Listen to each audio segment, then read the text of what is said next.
The presentation of colors will be by the North Henderson High School Air Force Junior ROTC under the leadership of Colonel Eric Runquist. Will you please advance the colors? Please stand.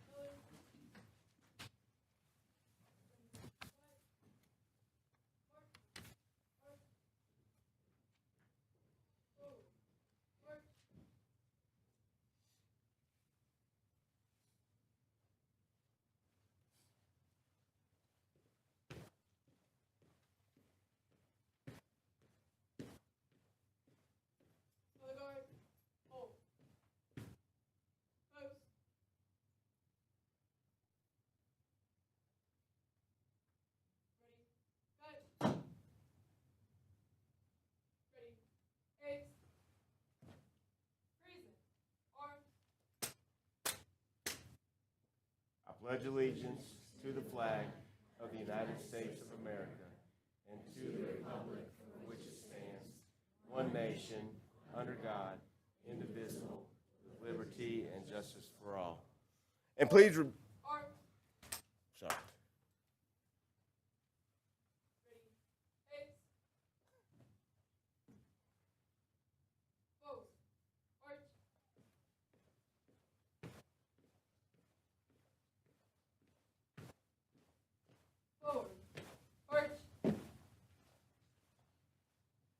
Thank you again, North Henderson High School Junior ROTC under the leadership of Colonel Eric Runquist. And please remain standing for a moment of silence. During this time, please feel free to offer your silent prayers or thoughts in support of the Henderson County Public Schools or engage in silent reflection.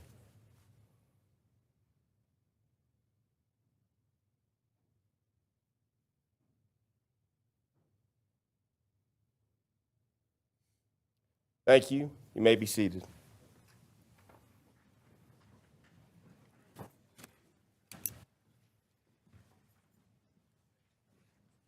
I remember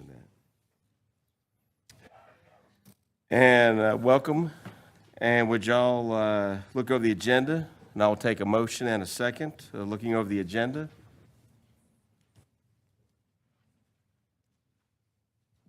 I move we approve the agenda as presented. Second. All in favor? Aye. Okay, that passes. Staff and student recognition, Mr. Mark Garrett.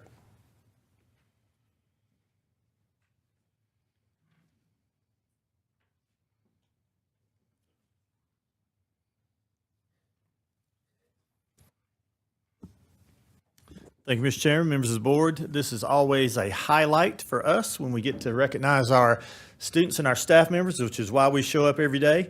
Certainly, one of the things we try to focus on is we're doing our fall sports edition this evening. We weren't able to do it in December for good reasons. We still had people playing. So we were able to kick it to this semester. So first up, we've got our all-state 3A volleyball members. So Dr. Shepard, if you want to come up and share about your young ladies.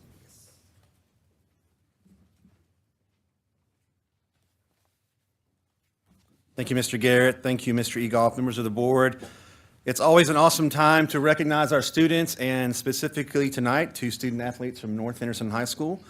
I'll start by recognizing our coaches who are here today, Miss Casey McDonald and Miss Coach Sue Moon. They're here. Let's give them a round of applause.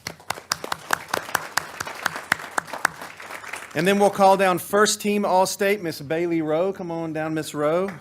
And second team All-State, Miss Peyton Taylor. Come on down.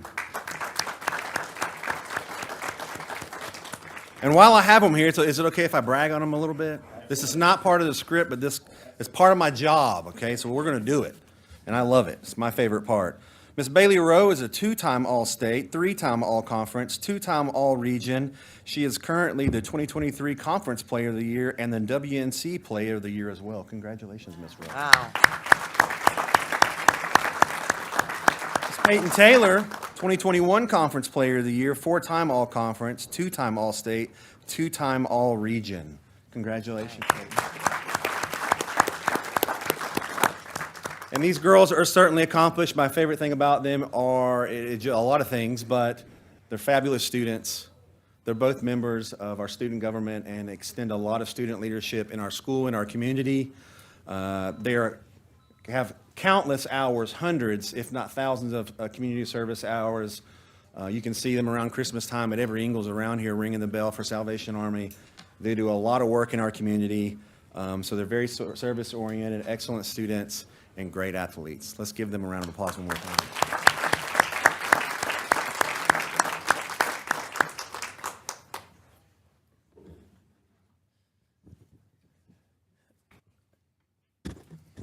And before those young ladies leave, if you would, we've got some other all-state volleyball, and we'd love to get a picture of everybody in the district, if that'd be okay.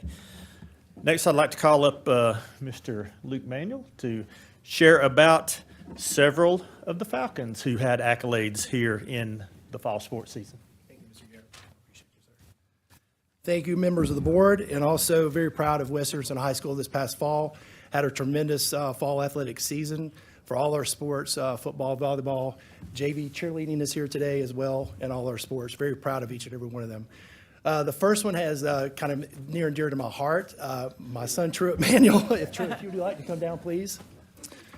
Truett had an outstanding football season, Western North Carolina Player of the Year, Shrine Bowl, and is also second team All-State, and that is through all classifications in North Carolina.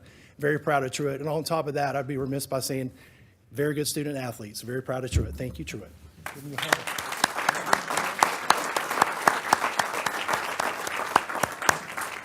And congratulations, sir.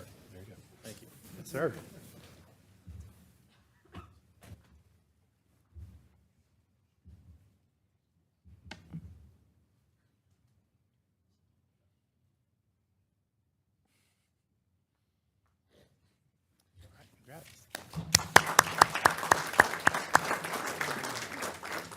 Next up, I'm representing volleyball today, so obviously we want to pay Coach Lawrence, Allison Warren, Robbie Lawrence, and of course our athletic director, Justin Headley, but want to recognize Emma Bryson for being first team All-State, as well as Allison Garcia, second team All-State. Thank you for coming up.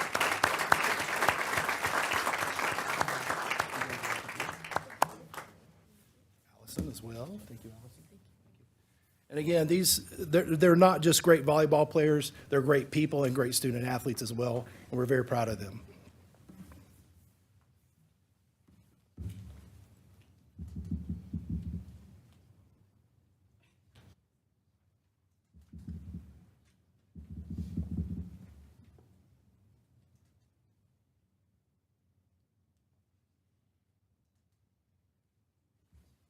Congratulations, ladies. Thank you. I did not see our cross-country members here, but I do want to recognize them today. We had three outstanding runners for at West Henderson High School, three that made All-State: Bree Bazinski, a senior, Hudson Rice, a senior, and Elon Conch, a junior. They had an outstanding season, led us in a lot of ways. And of course, they were coached by James Galloway, Alicia Green, and Abby Bazinski. Congratulations to them. They're not here, but I will certainly take their awards back to them and make sure they get those. So thank you.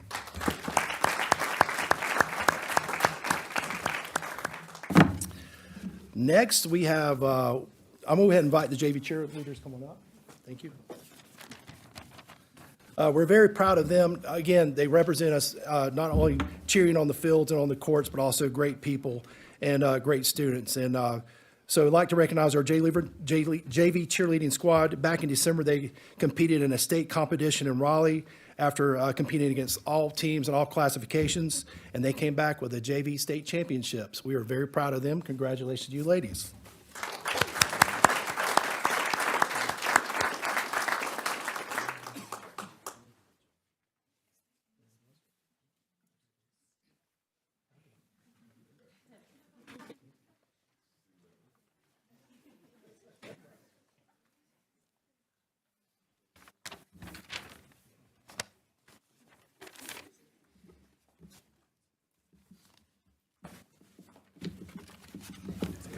Yeah, thank you. Yes, sir.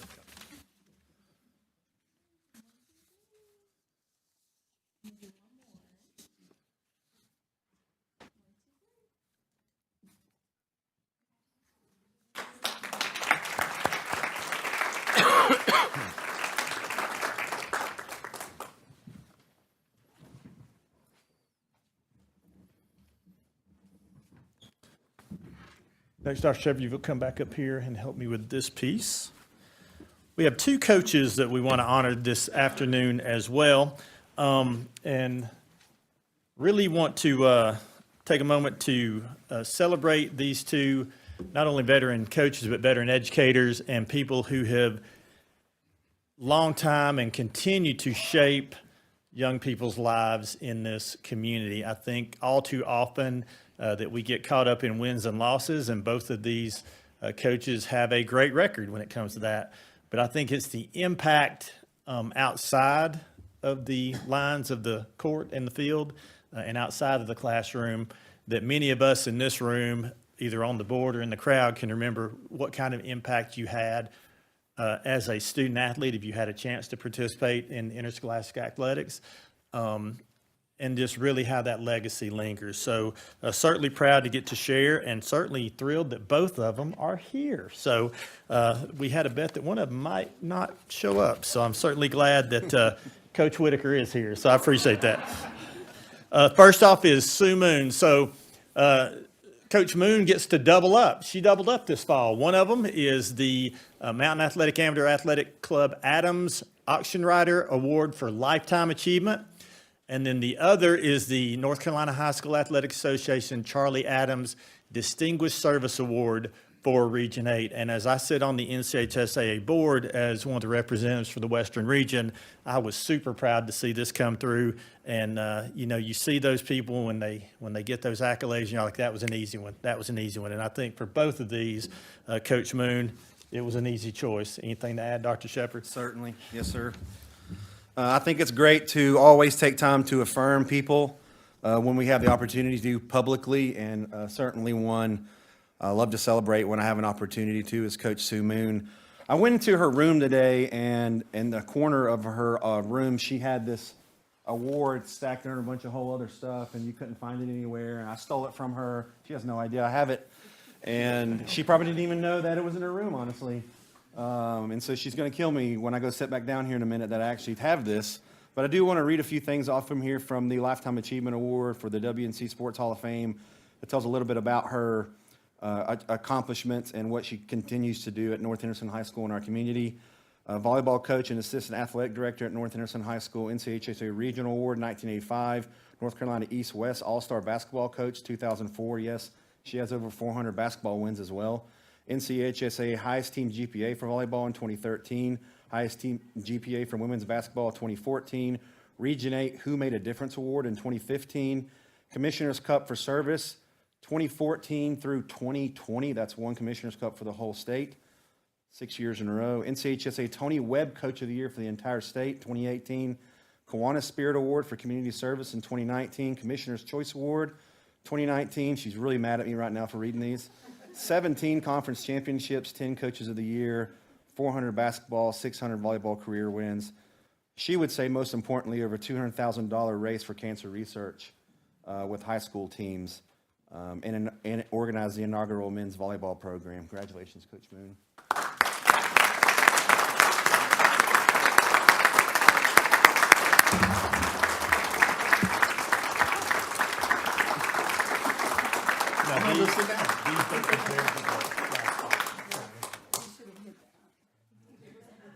It really was under papers, but thank you. And I would not have this if it were not for outstanding students like what's in this room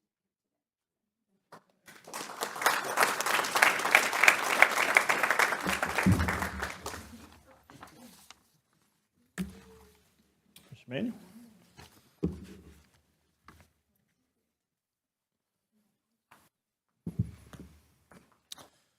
Our next coach that we want to honor is Coach Paul Whitaker, West Henderson head football coach. They've had quite the run the past couple of years, but it's really a career that we also help celebrate here that has led to this recognition. But just to share with you, the Falcons went 13-1 and reached the fourth round of the NCHSA playoffs, 3A playoffs for the first time ever. Coach Whitaker's offense averaged 42 points per game, while the defense only allowed 11. So you can have a lot of success when you have that kind of success on both sides of the ball. What I'm going to share real briefly, and then I'm going to have Mr. Manuel share, is it's really Coach Whitaker's actions off the field that I get to see the most.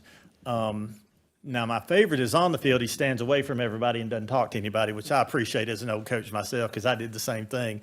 But he really has an impact around West Henderson. He truly is a Falcon. And I want to just share real briefly, there's story after story that I know many could tell about Coach Moon and Coach Whitaker and all those coaches that we've been blessed to have here in our district.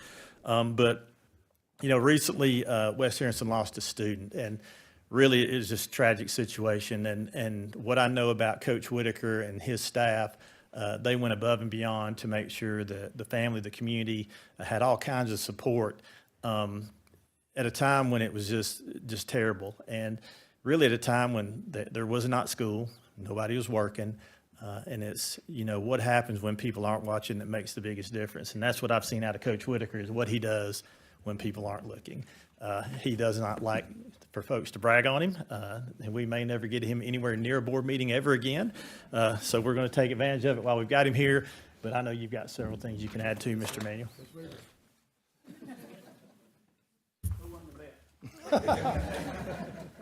We'll end you up at the end. No, I am very proud of Coach Whitaker. Very deserving. Obviously, he's been coaching for a long time, over 30 years of service to Henderson County Public Schools and West Henderson High School. Former Falcon, graduated from West Henderson High School. Was on one of the undefeated teams as well as when he was as a student athlete at West Henderson. I can tell you this personally, Coach Whitaker has made a big impact on me, myself.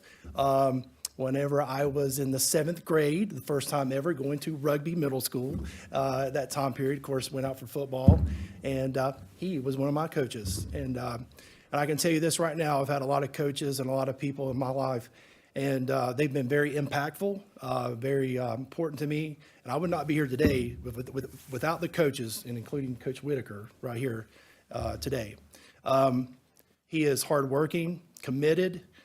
He is somebody that is dedicated to our students. He even works in the concession stands at school during basketball games. Now, how many football coaches would do something like that, But he's dedicated to West Henderson High School, very deserving. I can't say enough about what he means to our school. And just really appreciate you, Coach Whitaker. Congratulations. That's all. Thank you. Where's your ride at? I don't know if you want your ride at, Rich. You don't have to come back. That's fine.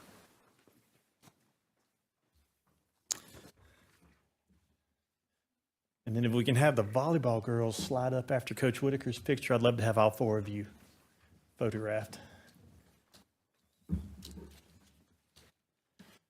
Well, that's taking place. I just really appreciate you all setting aside time each meeting for us to be able to honor our student athletes and our coaches and our employees and our great educators that we do have in this community. It is without a doubt one of the honors of my career to get to stand up and brag on those people who make a huge difference each and every day, either at the student level and the future that we know that they have that is very bright, or at the educator level and all of the seeable and intrinsic value that they bring to the table each and every day. So congratulations to all of our award winners.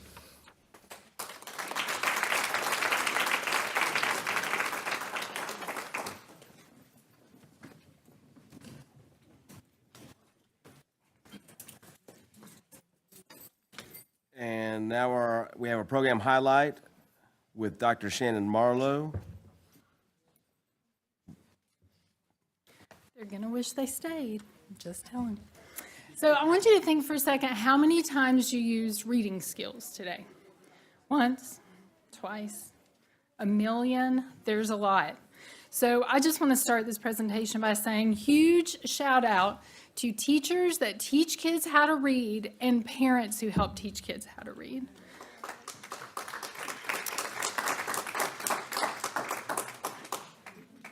This will be more fun with pictures.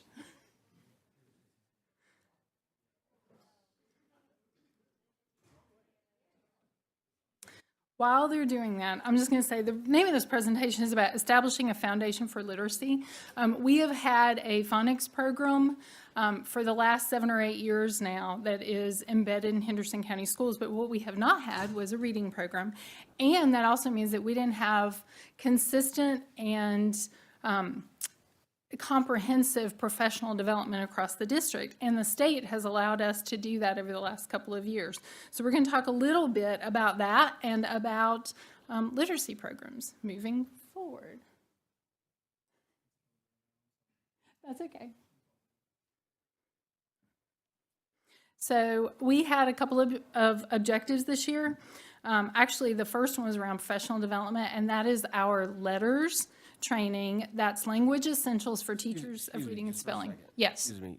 What you're talking about is something very important. I would like for everybody to get it. So No, you're good. let me go to real quick board comments. Okay.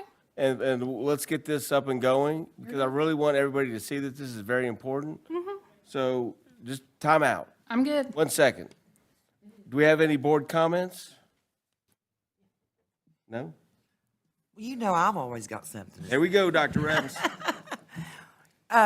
Mrs. Dale and I had the pleasure of going and visiting Hendersonville High School this past week in our school visit. And first of all, what a beautiful school. But it's not just the building, it's a feeling of family there that we sensed. And everywhere you turned, around every corner, there was this poster that I'd like to read. And I think they stole it from somebody or another school, but it says, "You are Bearcats. No matter your politics, your skin color, your faith, or who you love, we will try to be there for you. That's what community means. Let's be Bearcats." And that was kind of the overall theme that I at least saw, and the feeling of camaraderie and family and just caring for our youngsters. And so I really enjoyed that visit. I know we have a lot of that going on in all of our schools, but just wanted to share that, and kudos to Hendersonville High School staff and students for working together to promote that culture in the school. Very good. Anybody else? Well, I'm just going to say that it was a really, really great tour. The elevator needs to be fixed, by the way. But Mrs. Brugger, she definitely takes teaching seriously and loves those students. And the camaraderie and the relationship that was displayed between her and the students and the staff was awesome to see. So I'm just really glad I got to experience the new school and the new principal and a lot of the students. It was great. Anybody else?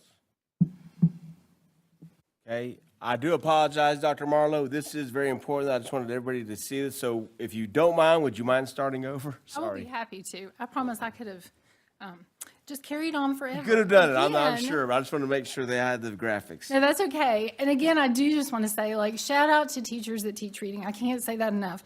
It is hard, and there is an educator named Dr. Louisa Moats, and her name will pop back up here in a little bit, who says reading is rocket science. And when you really figure it all out, you haven't really figured it out. It truly is rocket science. So we have put a lot of time, and when I say we, I mean everybody in this district, around professional development and new reading program. Those K-5 teachers have worked themselves to the bone, but it's all for the benefit of their kids and making sure they get a really good literacy background. So we have some things we've been doing over the last couple of years, but we also have some things that we will be doing moving forward. And so around the professional development and then adoption of a new reading program that will go hand in hand with our current phonics program.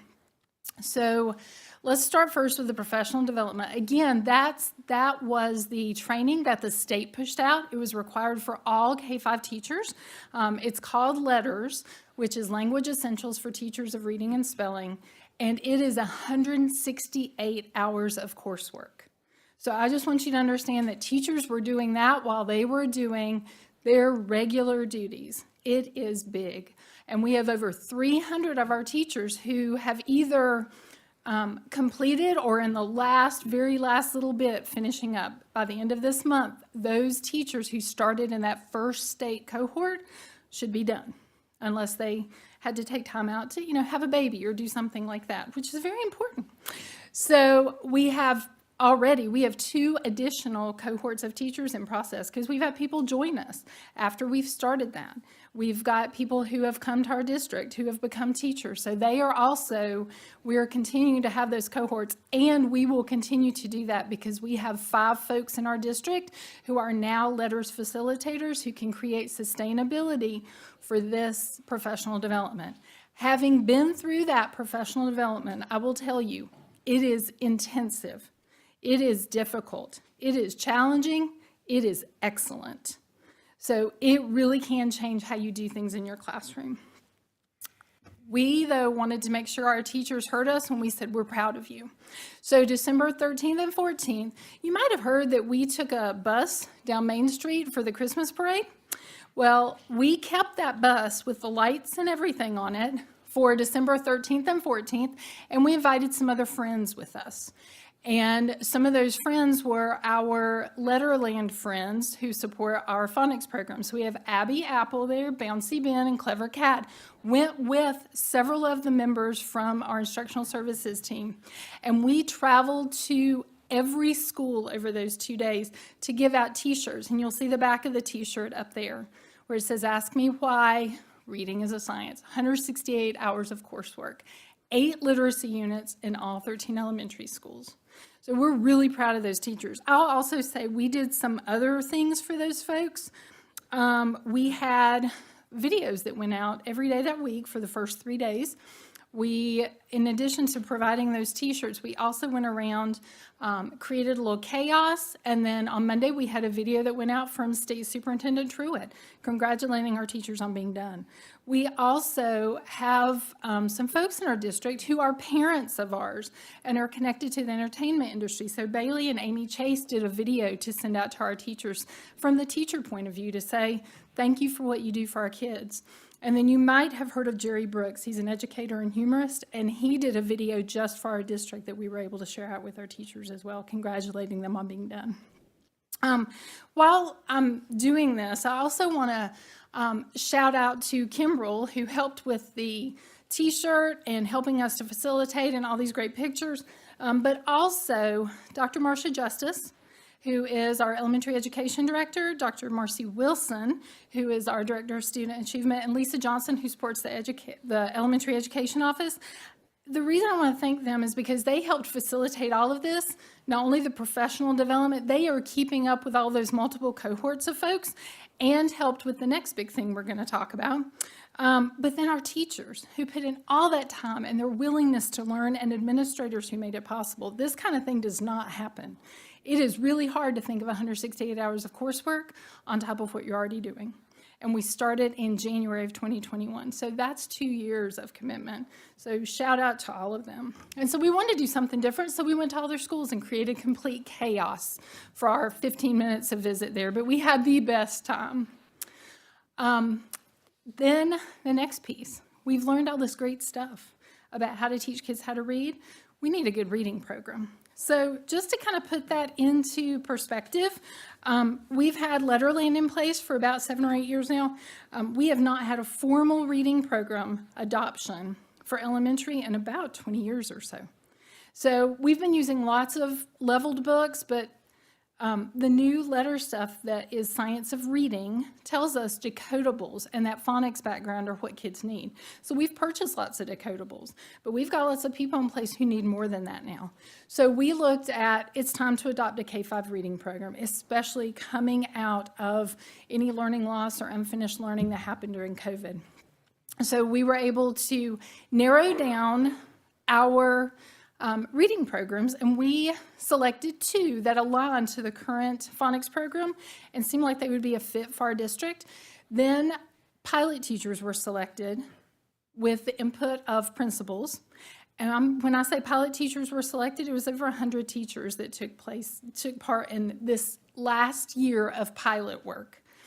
And there was representation from all schools and representation of both programs in every school. And across the district, we also had representation of all grade levels for both programs. and professional development was a piece of that. Both companies that we worked with provided us with professional development, and we worked through the materials to make sure teachers really understood what those programs were about, how they worked, and if they were a fit for Henderson County. So some of the things that we looked at, wanted to make sure we had programs that were aligned with the science of reading that we were doing. We started with over the 100 teachers, and we went from January of 2023 to December. And on December 12th of 2023, we pulled in this room teachers representing the schools. We didn't pull all 100. Schools chose their representatives. They came in. And the other piece I have to share is that thanks to Dr. Wilson and Dr. Justice, we have been collecting data throughout. We made sure we had lots of data on how these programs were doing as teachers were working through them. So we had qualitative data and quantitative, and it aligned to different things. So we aligned to the standard course of study. We looked at all those areas that kids have to know before they leave every grade level. So foundational skills, can they read literature? Can they read informational text? Writing, speaking, and listening, and language. And what you'll see here are samples of the data that we shared with teachers on December 12th. They had been providing it for us. We pulled it all together. So for this one is just an example of language. They could see it in a bar graph form. They could see it with just the numbers. And we represented both programs so they could really see how did the data fall out. We did the exact same thing with science of reading. We wanted to know how each program aligned with science of reading. And you can see the list there of all the things that are included in science of reading. Letter correspondence, phonics, phonemic awareness, phonological awareness, vocabulary, literacy knowledge, writing skills, both foundational and comprehension, fluency. All of these were things that teachers used in their classrooms and then provided data on. So we looked at all of those, gave them the data for it. This is how it all fell out when all the teachers had weighed in. And then we also looked at some additional things. What did the foundational materials look like? What did they include? And then we looked at intervention materials, because not every child comes in at the same level. Were there intervention materials included, and how good were they? And then we talk a lot about things like Learning Focus, Project GLAD, best practices in our district.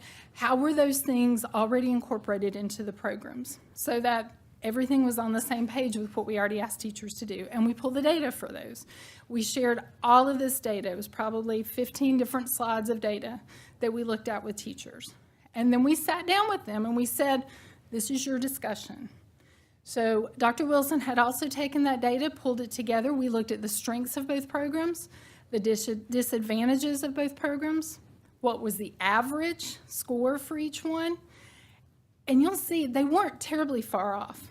But then we kind of turned it loose with teachers and let them have a conversation. And all we did was facilitate it. And I just have to say, I am so proud to work in Henderson County because the level of discussion that those teachers had, not about the programs, but what about what's best for children in Henderson County, was absolutely amazing.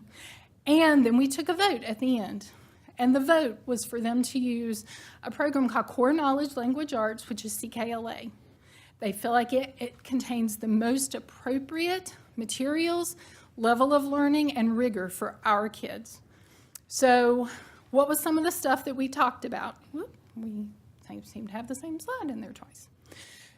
Intervention aligned to students' M-class assessment. Now, one thing that teachers knew about this is that this company is owned by Amplify. Amplify provides M-class assessment, which the state requires for K-3 assessment. So all of our K-3 students use that for assessment. It's a state requirement. 4th and 5th grade can use it if the school chooses to buy some extra licenses. So some of our schools do. But the interventions in this program are already aligned. Teachers really like that. They had true decodable texts, which is what Science of Reading tells us we should be using for core instruction. Strong writing connections were embedded in that core instruction. There were lots of ready-made lesson resources and materials, so teachers weren't having to make things. It was already there for them. Higher order thinking questions were embedded throughout the lessons. Intervention materials were also available on the teacher portal. So there's a digital component and a line to core instruction. There's also a student component that feeds information in, so it makes it easy for teachers to figure out what kids need in class. And it's also aligned easily to learning focus practices that we've been using for years in Henderson County and Project GLAD strategies that we use in Henderson County. And after those discussions, that's how they decided to come to CKLA as our decision. So our next steps are February 16th, we have Professional Development Day coming up. Teachers will be trained on the new program. We are using ESSER funds. That's a big number, over $1 million to get a reading program for K-5. Fully worth it. Materials will begin ordering to be in classrooms, ready to roll, so for the new school year. We already have some of the materials because we've had pilots going on, so those teachers already have materials. And they are sharing across, I've seen lots of emails coming through, looking for different things, trying to find things that they can be using. And the one thing I think is most important is that we will continue professional development into the next school year. So there's nothing that drives me more crazy is just pushing something out and say, good luck. Teachers need to be skilled in how to use the materials that we're giving them. So we'll do that on February 16th, but we'll continue to support them in whatever they need to make sure that they've got a way to best utilize these materials. So we've got a lot of great literacy things going on in our K-5 classrooms, and I want to give a big shout out to all of our teachers who are willing to jump in and have put the work in. Questions?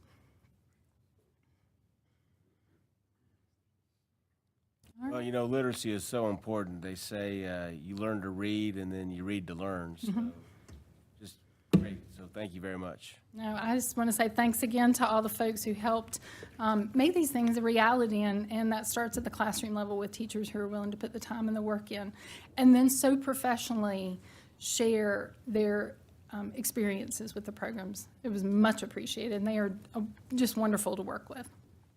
Thank you. Thank you, Dr. Marlowe. And if I may, Mr. Chair, one thing I want to make comment is I appreciate Dr. Marlowe's leadership and the instructional team, but to think about all the literacy training that our elementary teachers have gone through, and they were piloting at the same time and teaching at the same time. You talk about dedication and just putting their hearts and souls into making sure that we were getting the right program that will help us move forward for our students. I really cannot give enough credit to our wonderful educators we have in the classroom. And really, hopefully, you're hearing through the timeline here why we took our time to make sure that it feels like it's done with people instead of done to people. We feel like that'll be a much more successful rollout. And I think one of the most impressive things from the last gathering where they were sharing input is even the folks who did not necessarily vote for CKLA saw the value of both of it, and they were able to have some really good, robust conversations and have continued to do that. So I feel like it's going to give us the best chance for success that you've had as far as an adoption, and just really proud of the entire team. So thank you. Thank you. If I could just add one more thing, as I'm sitting here looking at this picture about CBN, I would be remiss if I did not thank the educators who were willing to play the parts of our Letterland friends. They were just amazing in their dedication to don the Letterland outfits. And boy, they earned these accolades that day. It was amazing. They are phenomenal. We work with amazing people in this district, I just want to say. Thank you. Public comments, again, you have up to 3 minutes. Please be respectful. This is not for individual students or employees of Henderson County Public Schools. These should be directed directly to the superintendent.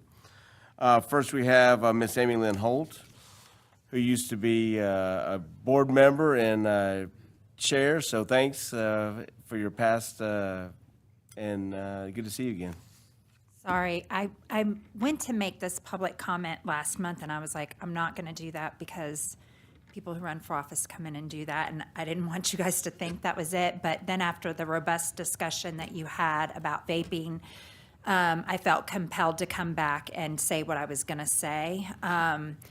So I am on the board of the Hope Coalition, who partners with Henderson County Public Schools to help with all substance abuse issues that is going on in the county. We've had some discussion about the amount of time that repeat offenders are having out of school suspension, 10 days, and why I don't want you to think that I don't think it's important. I think we really need to crack down on it, and the word needs to be told to our parents and our students that we're not going to tolerate any kind of vaping or tobacco or drugs in our schools. I feel like 10 days is way too long. I feel like we're removing children from the classroom. I mean, we sat on this board for 2.5 years trying to think of creative solutions. I spent hours upon hours every month working with the health director, working with our representatives in our Senate to figure out how to not exclude kids from school because they had been around somebody that tested positive for COVID and they were experiencing 0 symptoms. And I feel like I'd be remiss to not remind the board of that. What I'm proposing that the board think about is go to more of like a Saturday school model, like you do when kids miss school and they have, too many tardies, or they've got to make up a day on Saturday to piggyback off of that, and then going and speaking possibly to the Hope Coalition to see if they can get people in to kind of help with the teaching part of that on why vaping is dangerous, et cetera.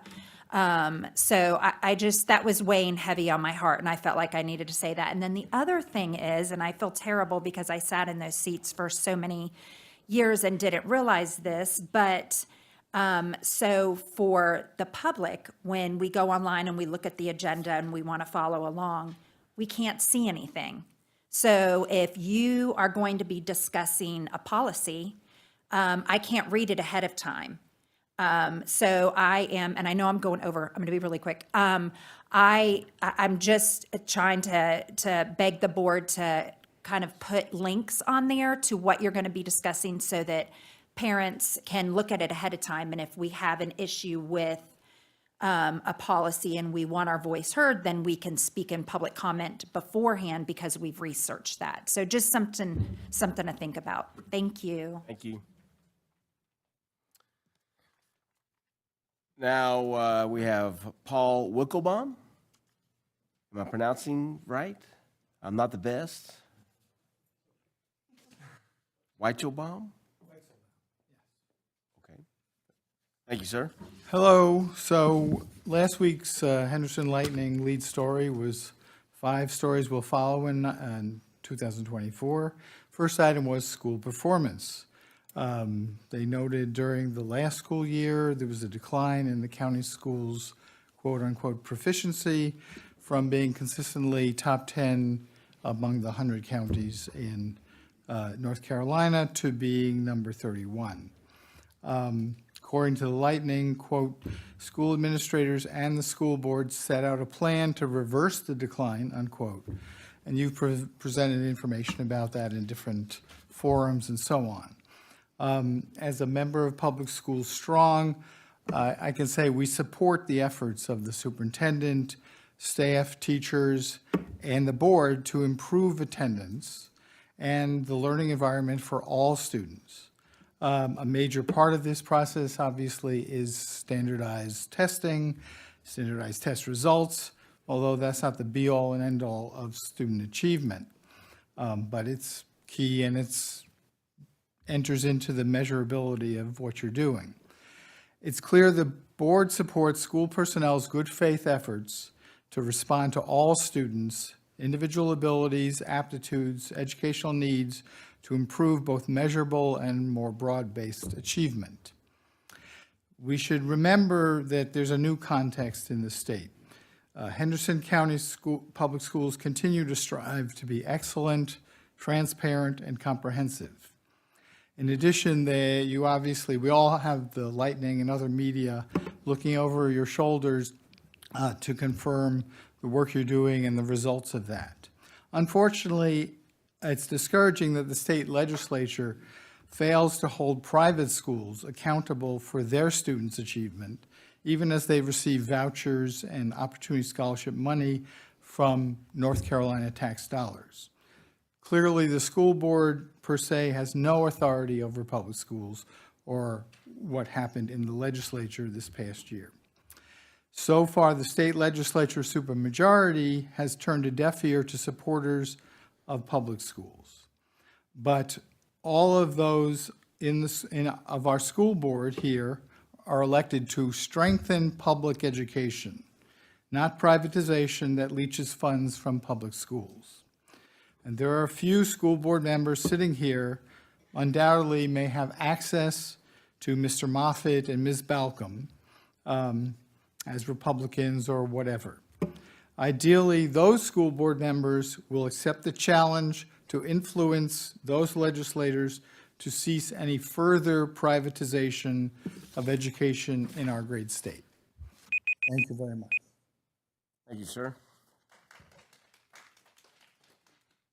And now, one of our great teachers, Miss Katie Gash. Welcome. Thank you. How are you? Good. Well, good morning, good afternoon, everybody, and Happy New Year to everyone. Good to see you guys.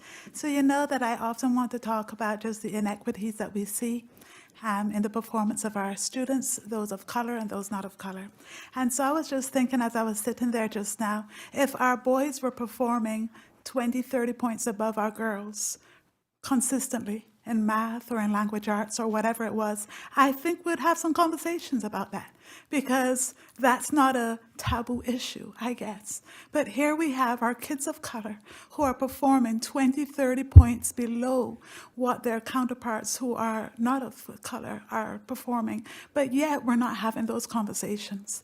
I know that I make a special effort as a math teacher. Oftentimes math is one of those gatekeeper type of subjects, but I don't want to be a gatekeeper. I want to make sure those gates are open for everyone. But I want to know that other teachers as well are also being encouraged in a very, very strong and intentional way to go to professional developments, to read books, to go to webinars, to take advantage of opportunities that will help us to recognize what are we doing in math classrooms and in all classrooms that are causing our kids of color not to necessarily have the achievements that they see their peers have. Sometimes I think we're all good-natured. I think for the most part, all teachers just want the best for their kids. However, there seems to be this block between wanting to have the best for our kids, but also being afraid maybe, not really being sure, not wanting to admit, not wanting to see what our blind spots are. But once again, I'll say, if this was a boy-girl thing, if we had our boys performing in math, let's just say, if 50% of our boys were passing their 8th grade math, but yet only 11% of our girls were passing their 8th grade math, we would ask questions. We would say something about it. So just now, I'm so, I love Miss Shannon here, Shannon Marlowe, and I love what you do. But that presentation that you just made was great and wonderful. Then afterwards it says, any questions? But no one asked. I saw all that data, but there was nothing that broke it down by race. There was nothing that broke it down to say, is this program benefiting everyone? No one asked, has anyone looked at how this program will benefit the kids who struggle the most? When I was at school back in Barbados, I thought the school system was awesome. You know why? It worked for me. It was great. Now I have friends who have children who maybe have learning disabilities or other types of disabilities, and now our eyes are open to the fact that, wow, maybe the system that we thought was so great because it worked for me, it might only work for 30% of the students. It might only work for the students who don't necessarily need it to work for them. What about the kids who most need this system to work for them? Is it working for them? And I just want to see those questions being asked. Thank you.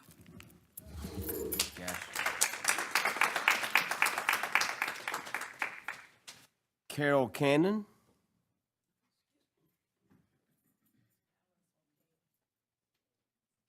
Welcome and thank you. Thank you. Good afternoon. I'd like to share a story that happened to me about 20 years ago.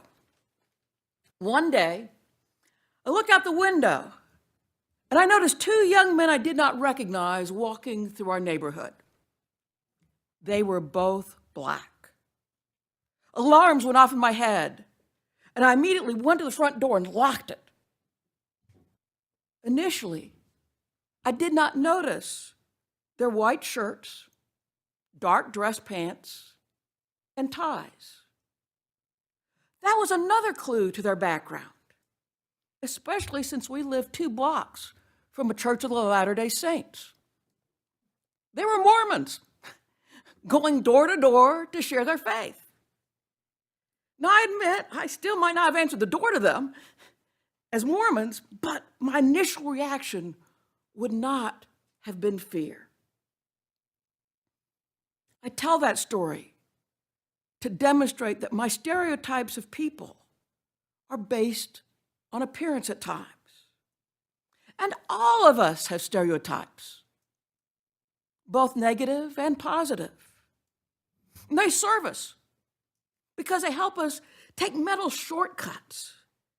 They give us a way to categorize people into known groups and thus free up mental energy to let us live our lives. The danger is when the stereotypes become fixed and hardened into biases that lead us to prejudge people. And that judgment can lead us to act in ways that can be inappropriate and even harmful.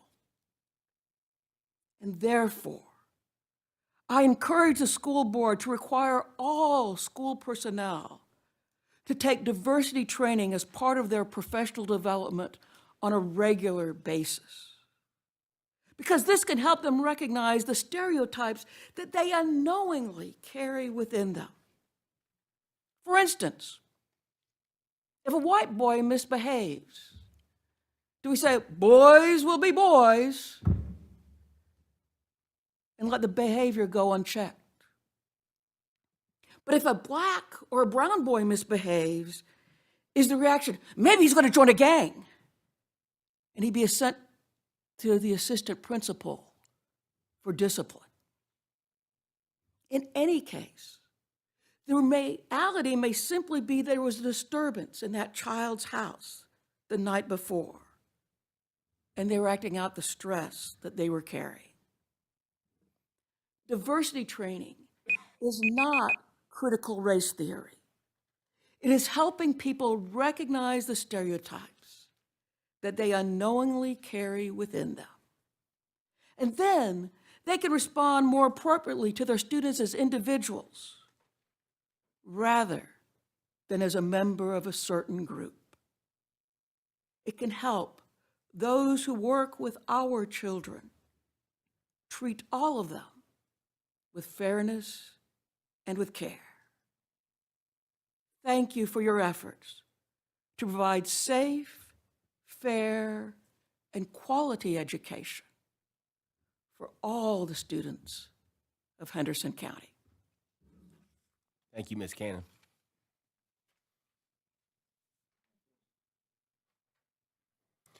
Mr. Joe Elliott.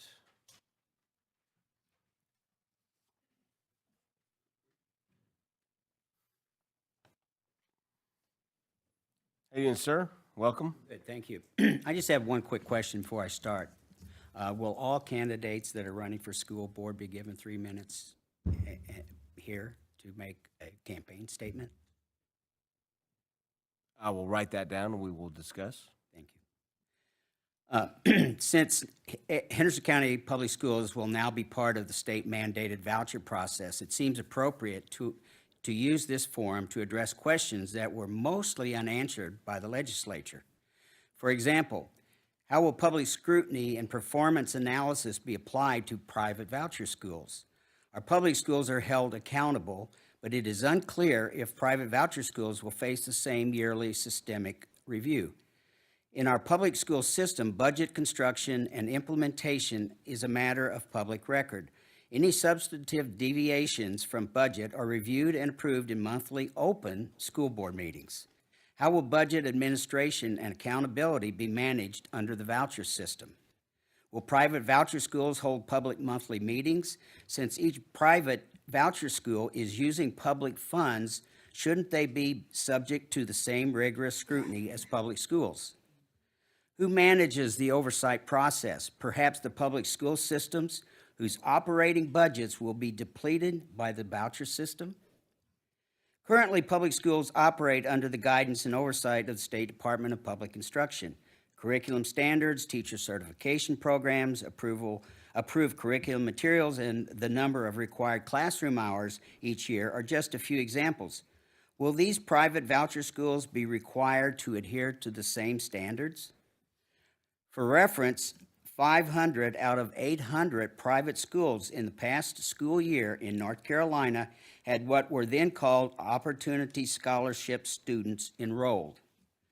With the expanded voucher program, it is prudent to assume that both the number of such schools and the number of students will multiply exponentially. So, is it equally prudent to ask, how does this get administered? Who has oversight and accountability? But there is, to me, a more central issue, an issue that seems to be almost criminally overlooked. Who gets left behind in this unprecedented expansion of vouchers? Does anyone really believe that special needs kids, the kids that have visual, auditory, or motor skills challenges, the BD and ED kids, kids with ADD and ADHD, kids on the autism spectrum, kids who struggle with chronic anxiety and depression are going to be welcomed in these private schools? What about LGBTQ plus kids? Kids who are behind in reading and math, kids who are frequent targets of bullying. My guess is that these kids will remain in what is left of our public school system.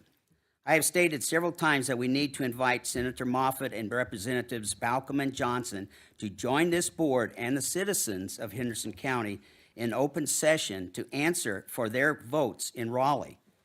There has never been a better time than right now to do that. Thank you. Thank you, Mr. Elliott. Ms. Joyce Marsteller? No, ma'am. Got your help with you.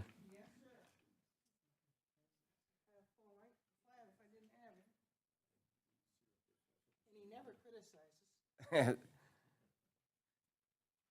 right. Thank you. Welcome. Thank you. Yes, ma'am. I am so pleased to be here because you guys are really, I'm a forever optimist. I am so excited about the reading program. That is awesome. And you were right on about we have to have that. It is so basic to every kind of learning. And so I'm really excited to see and hear that we are doing some right things. Perfect? No. Who's ever going to be perfect? But we are in an advanced stage of trying. And that's what we want. We want to be able to see that you are working for the children. We don't want what's good for the kids. We really don't. We want what's best.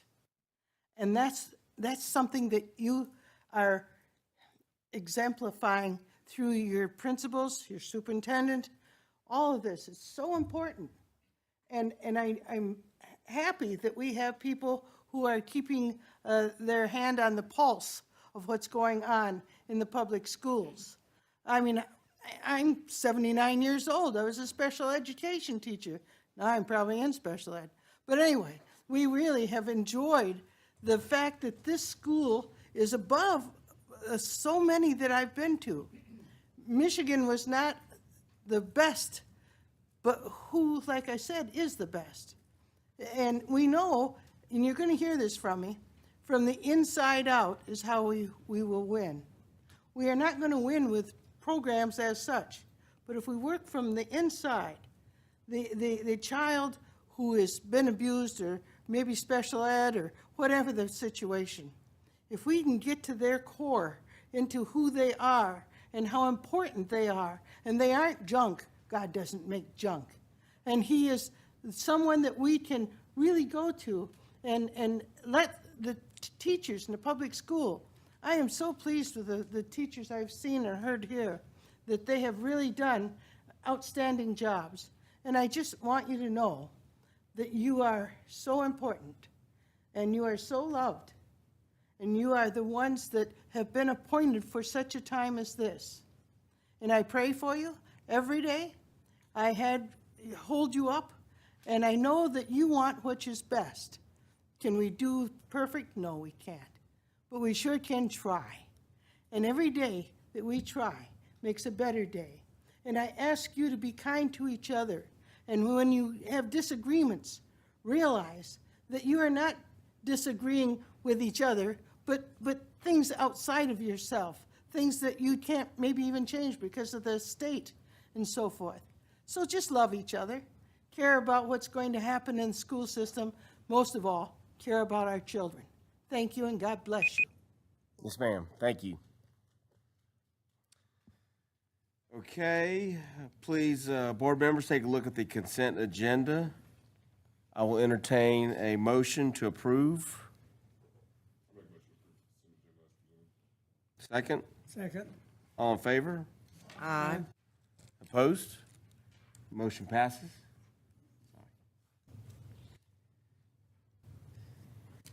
Going with old business, Mr. Mark Garrett, first on the flex schedule calendar, and I will say this, these will require motions and seconds, and we will be voting, but I do want to make a roll call vote on these calendar votes. Thank you, Mr. Garrett. Thank you, Mr. Chairman. I apologize for being a poor substitute for Mr. Taylor, but he is under the weather, and we're glad that he is not among us this evening, trust me. So certainly wish him a speedy recovery. He and his office have done a great job of preparing these. You heard these back in December for the first reading. Little reminder that we did convene this year for the first time a calendar committee that had representation from each of our school sites, each of our campuses, and a lot of robust discussion over the different options that you have for the school calendar, the requirements that are supposed to be in there, the days, and all the things that go with that. I think it was a good learning experience for those who participated, and hopefully brings a little more transparency to how we get from point A to point B when it comes to calendar development. So the first one up is your flex calendar for the 24-25 school year. It's hard to think 24-25, but we are in 2024, so that's what is coming. We did not receive any feedback or change requests from the first reading to the second reading. So what you see before you there is what we covered in December. So I would entertain any questions that you might have on the 2024-25 flex calendar. Any questions? I move that the Henderson County Board of Public Education approve the 24-25 flex calendar for second reading. Second. All in favor, say aye. Aye. How are we doing, boys? Well, yes, true. Ms. Norman? Aye. Ms. Bridges? Aye. Revis? Aye. Aye. Ms. Dale? And yourself? Okay. And I. There you go. I'm an aye. So, 2024 traditional early college calendar. Mr. Mark Garrett again. So this next one, again, is the 24-25 traditional and early college calendar. The recommendation out of the calendar committee and what you saw in December again remains unchanged. We did not receive any feedback since the first reading.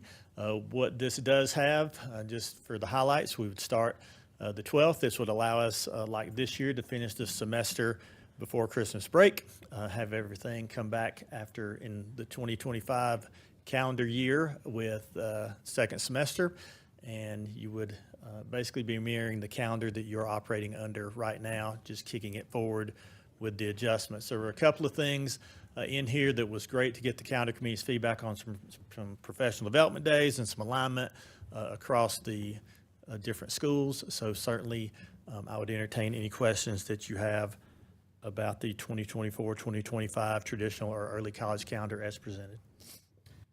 I do have one question, but this would line up with the college calendar, correct? Yes, so we were able to clarify that between the calendar committee's recommendation and the first reading. I was able to confirm with Blue Ridge Community College that they have adjusted their spring break, which would align with the spring break on this calendar, and also the flex calendar as well. So our two calendars that we are recommending, or the second reading tonight, does align along with Blue Ridge's spring break. Any other questions? And one other thing about Blue Ridge, they're awaiting us to make a final adoption before they set their very first student day for 24-25 or 25-26. So their chief of staff was in contact with me today, and I let him know that I should have an answer for him tomorrow. Okay, any other questions?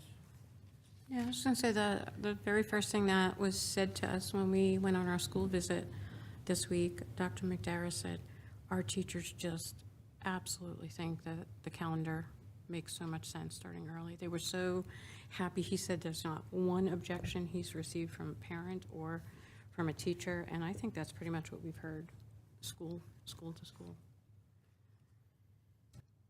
I will entertain a motion. I move I'd like that to Hicks. make the motion that we approve the traditional early college calendar for 2024-25 school year. I'll second it. Any further discussion? I have something, I guess. I know this has been a really hot topic. It's been really stressful for me specifically coming to today, just due to the fact that it is, it's a frustrating position. I love the calendar. I think it's no question that this year, the testing and the ending before the Christmas break, and, there were so many benefits for our students and our staff. And so I think it's no question that people have preferred it and enjoyed it, and I know why. So that's why it puts me in a very hard position, and I put a lot of intentional thought and prayer into my every decision I make. But knowing that this one was coming up, and I've had multiple conversations with state representatives, other members.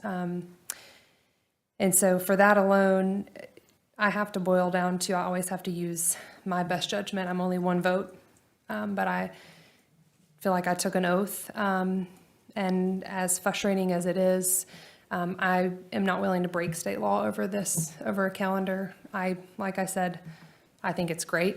I couldn't have drawn out a better one for our students. So it is frustrating to know that our local board cannot have the authority as it stands to make that choice. It doesn't make sense to me. It doesn't make sense to any of us that we wouldn't, have that authority to say over a 2-week period. I do think there's a lot of people and our state legislators that are working on it, and I don't think this will be necessarily the way it is forever, but it is today, and today we're voting. So unfortunately, I just wanted to explain that I hear the families, I hear the teachers, I hear everyone, and I agree. But ultimately, I have to answer to, I took an oath, and a calendar is just not something I feel comfortable breaking a law over. So unfortunately for me, it's a no. Any other comments? Well, I know that publicly I've said this last month, and I'll say it again. First of all, I appreciate all the hard work of the calendar committee, the teachers, the parents that have put into this calendar. Even though it breaks the general statute, I understand it. I understand, like Alyssa says, why we want it. It makes good sense for kids. But again, I understand that, and just one little thing that that keeps me from voting in the affirmative, and that is that it does not comply with the general statute, and I am bound by that. It's an ethical dilemma for me, as I'm sure it is for Alyssa. I do not take this lightly at all. I just hope that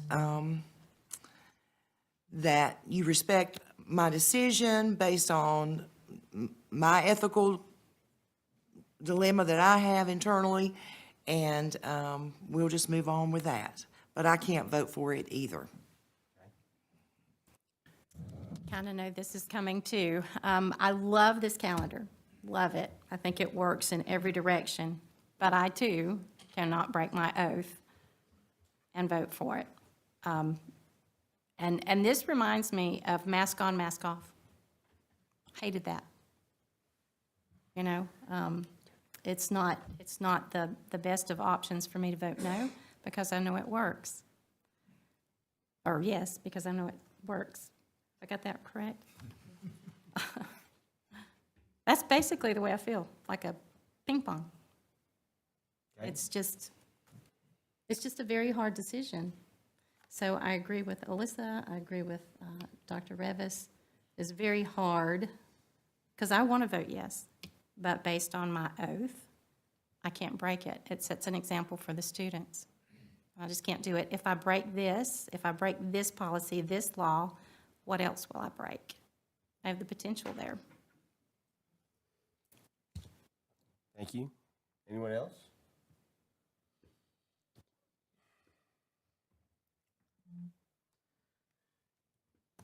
No, I'm trying to stay quiet here. I call for a vote, Mr. Chair. Yes, sir. I second that. Ms. Norman? No. Mr. Bridges? In the best interest of our students and our parents in this Henderson County, I vote yes. Dr. Revis? No. I'm a yes. Yes. No. And I've always been what I think is best for the children, best for the students. I am a yes to accepting the traditional and early college calendar. Moving on to the 25-26 flex. So one Hear of it again, thank you. Thank you, Mr. Chairman. Thank you. One of the things that we are doing this year in hopes of helping the community, our partners at Blue Ridge Community College, and our parents and anyone else, is we are trying to adopt a 2-year calendar. That way, we've talked multiple times about Blue Ridge Community College and what their spring break is and when they start and what their schedule is. This will allow us to communicate that far ahead of time. Also, if we have some families out there that are thinking about large trips, big trips, I even go back to doing this in a previous district and hearing from some churches that were talking about big trips that they were trying to do or how they were trying to set up their summer excursions. So what we are asking, and we covered this with our calendar committee, and they seem to like, is the chance to do the 25-26 calendar at this time as well. So the first one that you have there, much like the flex calendar from 24-25 that you just passed, it takes that calendar, kicks it forward, made the adjustments to make sure we aligned with our professional development and those other things that we took into account with 24-25. We have not heard any feedback from the first reading to now, so it would be the administration's recommendation to proceed with this one. And again, this complies or follows the college calendar? Or Yes, they have a so they have not set their total 25-26 calendar at this time, so this will allow us to get that to them as they work on their calendar, as with any other organization who we partner with. And I'm assuming after talks, we will be aligning with their calendar, because that's important for me, and that's why. Yes, they were happy to know that we would be working ahead on our calendar if you decide to adopt this one. Yes, sir. Any other questions? Okay. I move that the Henderson County Board of Public Education approve the 25-26 flex calendar for second reading. Second? Second. Ms. Norman? Yes. Mr. Bridges? Yes. Dr. Revis? Yes. Ms. Caskey? Yes. Mr. Craven? Yes. Ms. Sheila Dale? Yes. And I'm a yes as well. That passes. And then we have 25-26 traditional schedule. Yes, sir. Once again, this takes the 24-25 calendar and moves it forward 1 year. It also makes sure that we align as much as we can across the flex calendar with the early college and the traditional calendar. So you see there, it remains unchanged from your first reading. Again, we received no feedback on that in the month that it has been laying there after that first reading. So that's where we are. Any questions?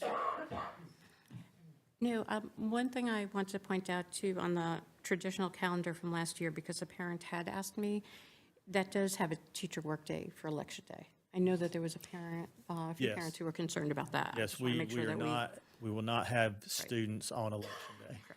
Presidential election days. Presidential. Right.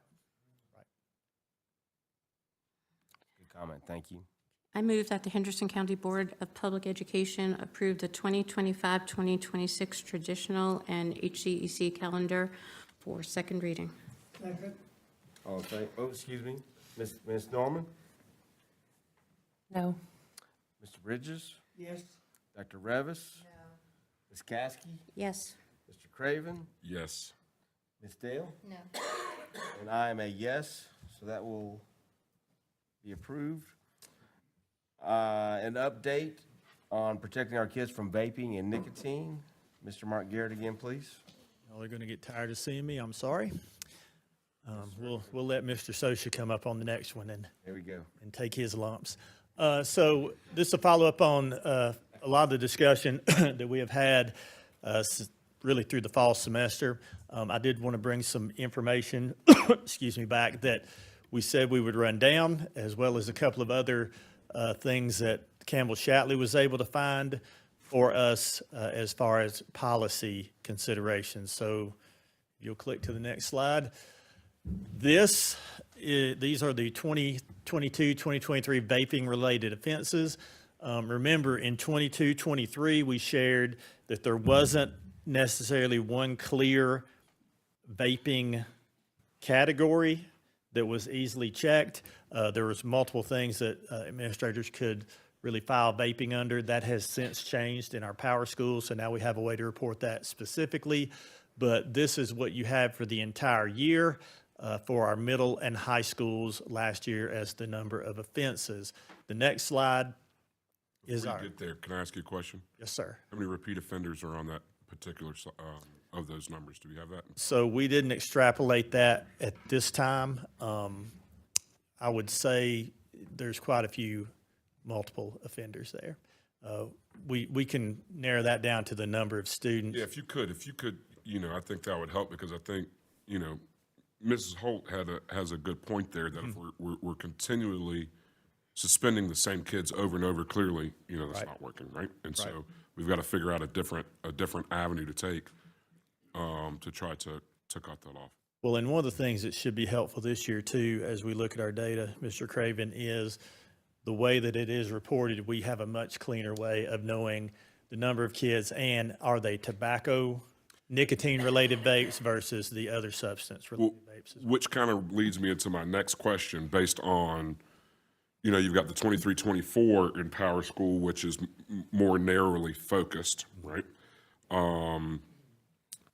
Is that going to increase that number because everything was thrown together in 22-23? Or are we on an upswing, I guess, based on these numbers through, I'm guessing, November, maybe, December, maybe? So these are first semester numbers. These Okay. go through December. It is a little less than half on both of those if you look at the numbers. So Well, but you said you were clumping a bunch of stuff in on 22-23, right? right, I think the 2022-23 numbers probably are a little elevated with the way that they are reported. It's just one of those things that the state didn't give us the option until really this year.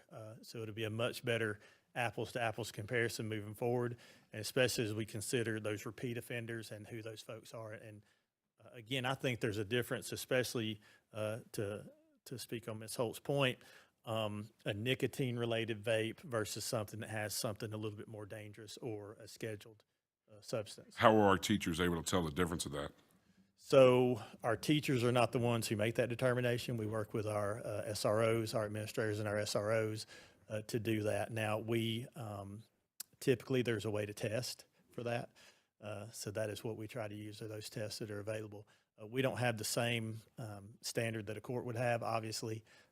So Are they actually testing the vapes? some of them are. But Some of them are. But then there also is a backlog on testing Sure. or the Jeez. chargeable Yeah. offenses. Okay. Yeah, when it comes to the statutory pieces about possession, underage, and some of those, there's a higher standard that they have to meet rather than the school discipline standard or school accountability. So that again, for half the year, we're encouraged with the trend, but still, this is something that our folks are battling every day. As you see there, you see it more in the high schools as you would expect, and then you have 32 in our middle schools. The next slide is something that, again, we talked about where is it in the student code of conduct. So board policy 4320 is where you'll find it, but this talks about school grounds are tobacco free. If you'll go to the next slide, please. 4320 under tobacco products says, as well as electronic cigarettes, vaporizers, and other electronic smoking devices, even if they do not contain tobacco or nicotine. So that language is in there. There's also some additional language that's in the North Carolina School Board. If you go to the next slide, please. The Student Code of Conduct talks about, this is what it talks about with drugs and alcohol. This is where any student who commits the above violation shall be suspended OSS by the principal for 5 to 10 days. So it's ISS or OSS as an option for a nicotine or tobacco-based vape. It is only required OSS right now under your policy if it is something beyond tobacco or beyond nicotine. So that's 5 to 10. They have that range. If they possess an illegal drug or what you think might be an illegal drug, are they referred to the SRO person or the sheriff's department? Yes, sir. The SRO is utilized. I'm gonna guess the SRO is utilized on almost every vape that's discovered, but absolutely the ones where they think there is another substance outside of nicotine or tobacco. You can share the next slide. This is in the North Carolina School Board Association's policies to lead the schools. Ms. Lopez was able to find this after our discussion in December, and we do these updates, but for some reason, this has not been updated in the Henderson County Public Schools. So you know how we do those policies to lead the schools, and we try to make sure we catch all of those. Somehow this is not in your current policy, where it talks about specifically possessing, using, selling, delivering, or manufacturing drug paraphernalia, including but not limited to. It talks on here about vaping devices, vape liquid, and vape liquid containers. So it specifies, again, vapes and vape products in this policy. This is something that we can very easily add as an addendum and have that for you at the February meeting if you so choose. I would recommend that based on the fact that it is in the NCSBA policy that we try to make sure we maintain consistency and alignment with. Do we need to make a motion to include this in our policy? I would. Where is when was this last updated? And why wasn't it in our policy updates? We just forgot. I can answer that. But that is one easy thing that you can, or fairly simple thing that you can do to your current policy set. I think before I'd like to add because before you start adding just this to the policy, you need to see what else was added to that particular policy, because there could be additional information on 4325 that we don't have. I mean, this could be it, but it's a lot more than just. According to Ms. Lopez's email, this is the difference. There's no footnotes at the bottom. There's no article references. There's no law references. I would suggest letting me bring it to you in February. Yeah, bring the What I would 4325. do, and that way you've got time to review it Yes. and look, and we can make sure all the policy references and all I that. think that's are more consistent. prudent than just approving just a number 3. No, sir, we're not, slapping it on yeah, we're 43. not asking for any action this evening. Now, one of the other topics that was broached was a local policy. I asked Campbell Shatley to check around the region and especially those districts with whom they consult, and we found one Board of Education that has a local policy specific to vaping devices and vaping paraphernalia, and that's Burke County Schools. They adopted that May the 15th of 2023, so at the end of the last school year. This is just for y'all to take a look at and see if this is something you would be interested in doing, or if you feel like what you are currently have in place and procedurally we can take care of things versus in a policy. What I don't know about this particular local policy that they've added is it seems a little redundant as long as you have 4325 updated. Is there anything in here that's that really we don't have a policy on? Because we've got a policy on just about everything that's in here, I believe. Well, when I read it, Mr. Craven, what I see is it very much gives a little bit of a narrative as to why this policy is in existence. If you read that top, it talks they're illegal for students to possess and are significantly harmful to their health and well-being or a distraction in the learning environment. So they put the why at the top of But that's it. this policy. That's what I see as the basic difference. Now, Mr. Campbell may have additional information he can share. Yeah, and I think they also wanted, in Burke County, they wanted to come up with a standard set of progressive discipline, and they looked at that as part of it too. But again, if you want to go further than what the policy already states, adding that additional sentence, then you would just ask the administration to come back to you with a recommendation. Nothing to do tonight, other than consider adding that additional language. I think that's what we should do, is look at 4325, and any other information about it will come up, and if we want to make any changes, we'll make a motion and discuss it. So, Mr. Chairman, members of the board, I think my purpose this evening was just to get that information, see what additional things you may have questions about, and to give you the opportunity to consider a couple of the options that you do have moving forward, and allow you to discuss and direct us as to what your preference would be. Yeah. I would like to see the full policy on this, and if you said they have an outline of the disciplines that are involved with each of these, Mr. Campbell? That's my memory, is that they actually wanted to standardize the consequences. Procedures. I would Yeah, like to ask each the school. chair if it'd be okay if we can direct staff to really work with Burke County and kind of see what they did there and have them send us that policy along with the punishments that they have and just see what that looks like. Sure. Because when you start adding local policies and you start getting outside of the North Carolina School Boards Association, you know, it's good for those people that are actually here, that are elected here, but when you get new board members, local policies a lot of times get lost in the wash. Yes, sir. And so you've got to be careful just adding stuff just to add stuff. I agree. But I do like policies that have teeth, that you know, Saturday school sounds great to me. But I'd like to see what they have for their list of punishments. It also seems like there's a lot of intentionality about the students having to forfeit their vaping devices and paraphernalia, and I'm just wondering if the other policy was too vague and wasn't implying that they would have to turn over everything to law enforcement.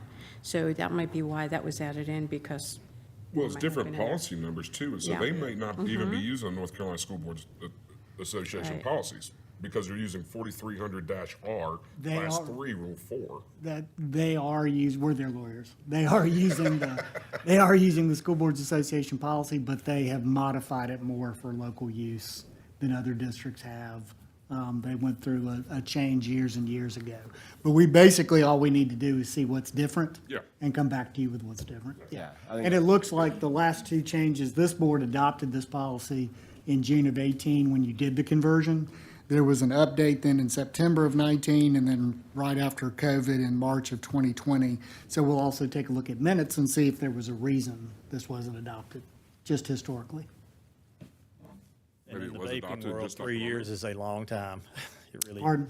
Maybe it was adopted and just not put into our policy? That's what we can research. Yeah, we'll take a look at minutes. Yeah, we'll take a look at the minutes and see. The other thing too is I know Dr. Swan very well at Burke County and can get some context. Yeah, that'll be good. As to the development as well. Yeah, because that was a board-driven change in Burke County. Mr. Chair, that's my update for this evening. Any questions? No, sir, I'm sure, no, you'll be back here.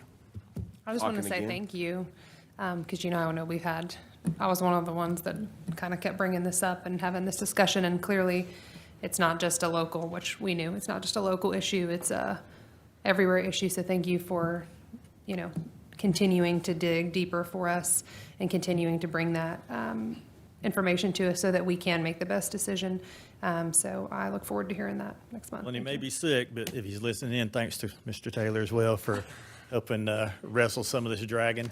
The other piece, your Board of Health did contact me to ask about the resolution, told them it was adopted, and they plan to move forward with the adoption of that same resolution that y'all put forward in December as well. So still that community connection, and really they see it as a community issue, which we know, and a public health issue. So thank you. Thank you. Mr. Bernie Sosha. We're going to bring up that HVAC project again.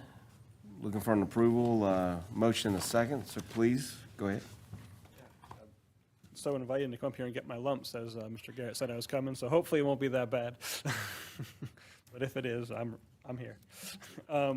So yeah, for part of old business, we're going to bring back up the HVAC for the gym. So the $2.3 million that we talked about in the ESSER funds. We are at the phase now of getting the engineering and the design work done for those gyms. And so we put out an RFQ, and we got responses back from 8 different vendors, and then there was presentations given back from 5 of them that were selected as the most likely candidates. And Carl Scott, Chad Dillon from maintenance, and then Joni Hutchermeyer from finance and purchasing. They were the evaluation committee of those, and through all of the vendors that presented, they recommended that we go with Britton Engineering. Through their experience, they're currently actually working on some gymnasium HVAC projects. They went through their references, and they came highly recommended from the references, as well as they were confident that they could meet the timeline that we need to do, given the fact that this is ESSER dollars. So that is the recommendation, to go with them, to be able to negotiate, to get a contract with them to do the design work, so then we can go out to bid and get the 3 gyms with the HVAC. Any questions? Remind me again, what is our budget for this project for the 3 HVACs? 2.3. 2.3 million for all of them? And where are those funds coming from? ESSER. So federal dollars that are Federal dollars, yep. that are coming down, not out of local current expense? Federal dollars. Yes, sir. Thank you. I'll entertain a motion. I move that the Henderson County Board of Public Education select Britton Engineering Incorporated as the engineering firm for the gymnasium HVAC project, and authorize staff to proceed with all required documents and negotiation and execution of contracts. I second that motion. Any further discussion? I do. Do we have a 2.3 is budgeted? What happens if it's a little bit over? We would come back to you before we went any further. If bids came out and we were going to be in that kind of a situation, we would come to you, and then we would probably go back to the engineers and have to modify the project to get it down within that budget, because we do not want to go over that 2.3. When do we have to spend that 2.3 by? We have to have that out the door by the end of December of 2024. Okay. All in favor, say aye. Aye. Any opposed? Motion passes. Contracts and purchases, 90,000. Yeah, on to new business, huh? So we have 2 to present for you this evening of purchases that we're trying to make that are over the $90,000 limit. The first is Encore Technology Group. This is an E-rate purchase for the technology department. They are going to modernize 2 of our elementary schools for the wiring, and it's through the E-rate process. So what actually will end up happening is, if we use companies that have gone through what they call the mini bid process that E-rate uses, that E-rate will pay 80% of the contract directly, and then they will reimburse us for the remaining 20. So the end of this project, it will actually be a no cost to us and allow us to update the two schools. But since it is over 90,000, even though we're not spending any money, it needs to come to you for approval to make this contract. And the other one is for the purchase of the 9 minivans that we discussed a little briefly this in our work session this afternoon. We had gone out to bid 2 different times, formal bid process to try to get 8-passenger minivans. We got no responses on either of those attempts.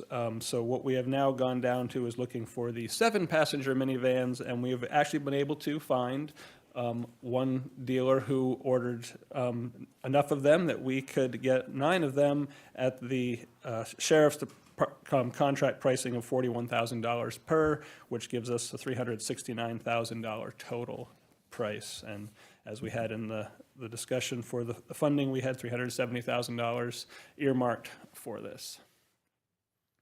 Any questions?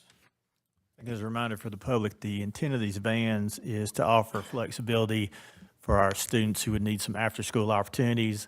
By having vans instead of buses, it does not require a CDL or a bus license in order for staff members to be able to operate those. So it gives a lot of flexibility. It will also give additional flexibility to maybe some family situations where you would need a student who had a child and would need to drop off at daycare before they were able to come to school to attend one of our high schools. Also, you would have the ability, as you have a state wrestling qualifier, you may just have 1 or 2. So then the schools would not have to send an activity bus or incur the cost of an activity bus, that they could take a van.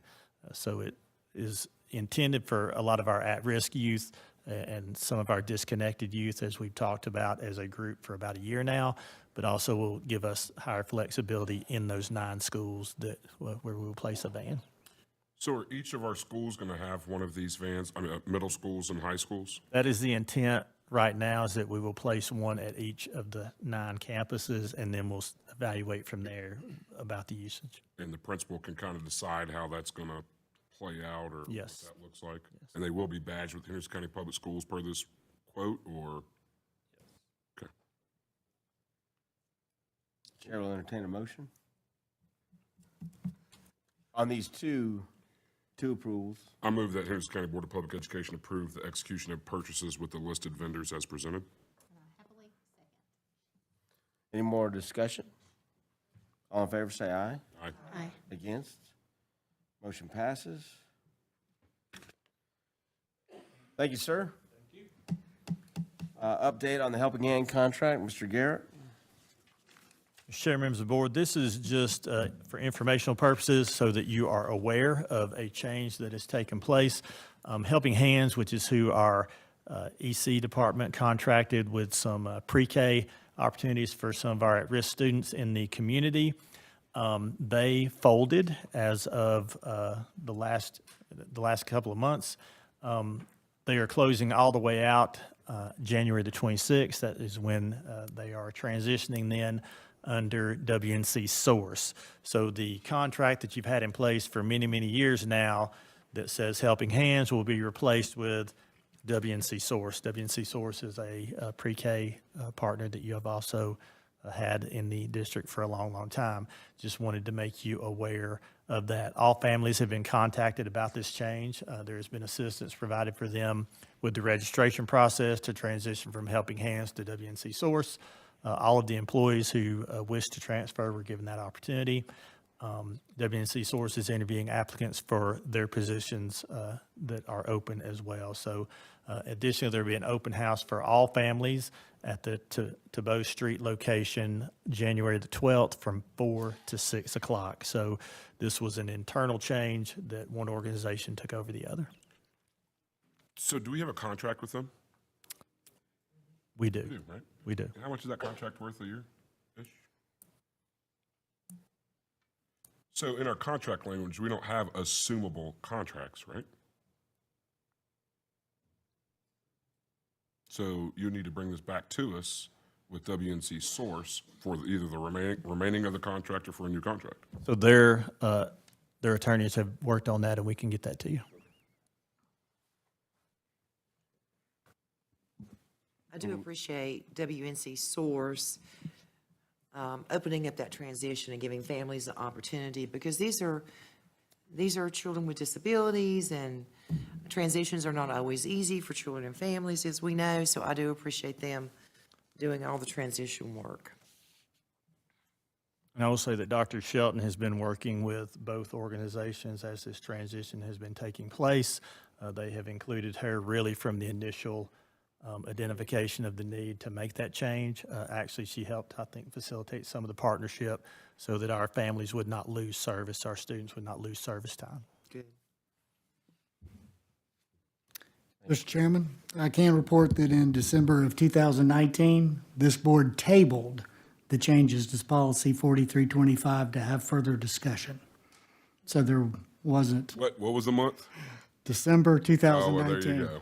Yes, the night that Blair Craven became chairman. Yeah, and then everything hit the fan at that point. So the board did want to have further discussion about that particular change.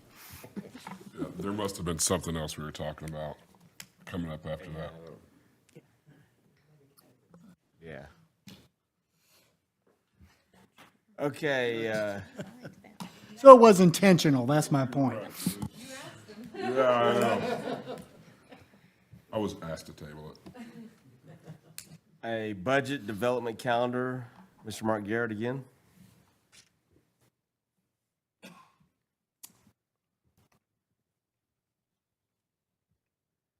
So what you have before you is just a repetition of last year's budget development calendar that I'm presenting for you for consideration. We do present our initial draft budget and some needs to the Board of Commissioners next Wednesday at their budget workshop. I just took the calendar from last year and moved it forward, so I put April 15th is when you had a noon work session before your April board meeting. If you would like to adjust that, certainly open to that. May the 13th is where you will make the final approval of your proposed budget, because May the 15th is when it's statutorily required to be in the hands of the Board of Commissioners. So any and all suggestions that you have, we will consider and certainly work with you as we move on that April date. If you'd like that to be earlier, later, whatever would be your pleasure as a board. Meeting on the 17th, when you go to the Board of Commissioners, their budget workshop, is that something we need to attend? Are we allowed to attend? I'm sure it's an open meeting. It is an open meeting, Dr. Revis. If you would like to attend, you're certainly welcome. I don't know of the exact time yet. They typically give us about 15 to 20 minutes to share our initial budget, and then they go from there. Last year, I believe it was kind of mid-morning by the time they got to us. Sometimes it may be in the afternoon. I do know that when they had their longer two-day work session for the budget, that we were on one of the days in the afternoon. And they typically do that around March or so. So if you all would like to get together before then for your next budget workshop, that's perfectly fine. Just, again, what I've done is taken the last few years, just moved it forward to the current year. Anything else? Capital update, Mr. Mark Garrett again. It is me. At least let Scott do that. They were fighting over it.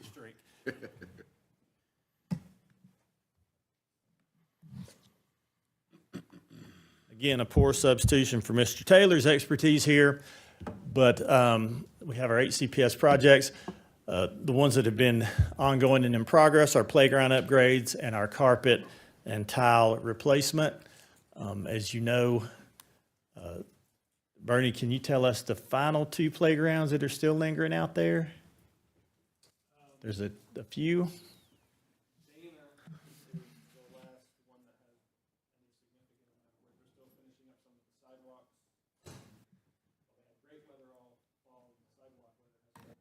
Right. So substantially completed, still have to do the inspection. We also have our own person do an inspection before we allow students on the playground. I did get to see Atkinson this week, the first week on their new playground that was completed as well. And the carpet and tile replacement went with Upward Elementary's project, and also had several classrooms that there were some additions made there that was completed over Christmas break. What you see there is the luxury vinyl tile, the LVT, that we have kind of standardized across the district as we are replacing regular vinyl tile or carpet. The majority of the classrooms that we addressed over the Christmas holidays got rid of carpet that has been there a long, long time. Also at the Upward, that's you see on the left there, that is the office area. And that office area matches the renovated secure entrance that was constructed in the fall as well. Here's a before and after. They still want carpet in the band rooms, so.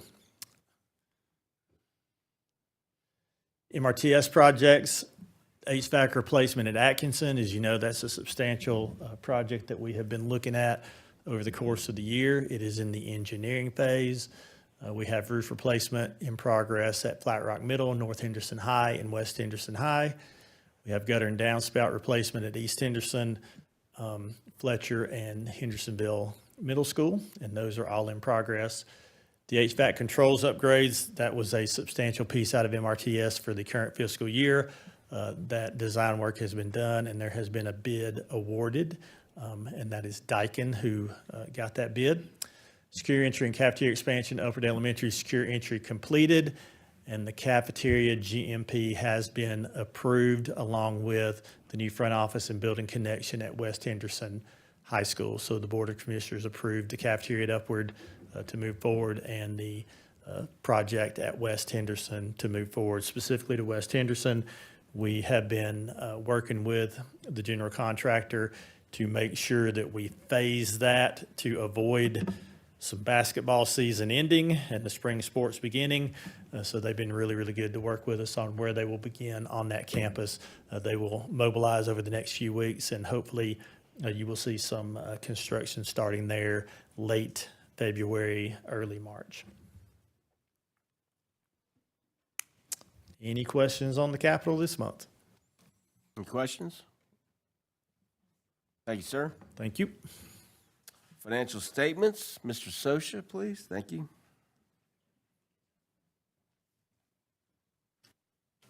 All righty, just two quick ones for you this evening. Local current expense and other restricted funds through December 31.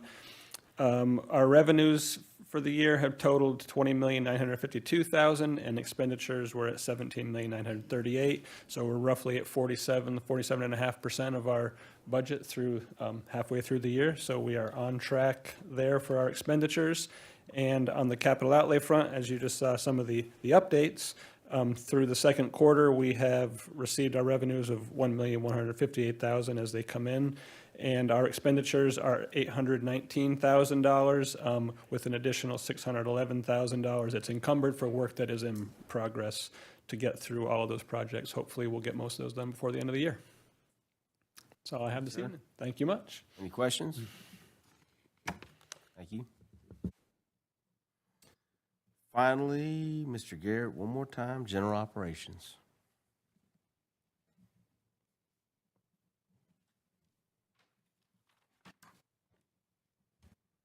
Pop it up here.